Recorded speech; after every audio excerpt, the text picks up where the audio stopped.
สายลมพัดผ่านใบไม้อ่อนไหวความหลังฝังใจในวันเก่าๆท้องฟ้าวันนี้เปลี่ยนเป็นสีเทาบ่ต่างกับนางใจเป็นสีดำ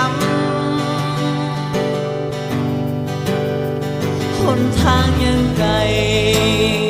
หาภัยเป็นเพื่อนขาดคนคอยเตือน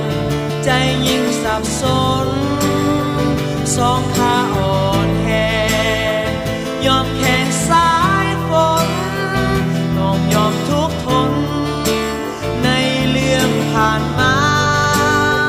ต้องโทษตัวเองว่าเฮาคนผิดบ่เคยจะคิดว่านางอยากไปน้ำฝนหลั่งมา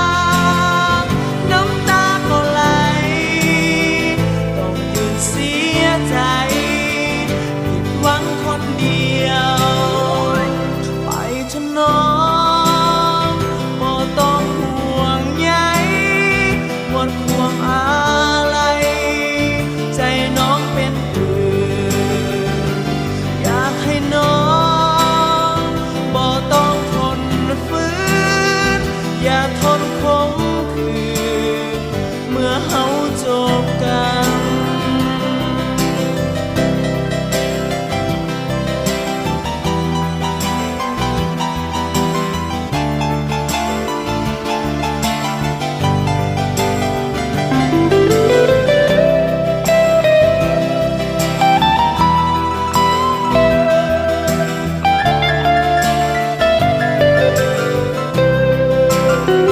หนทางยังไง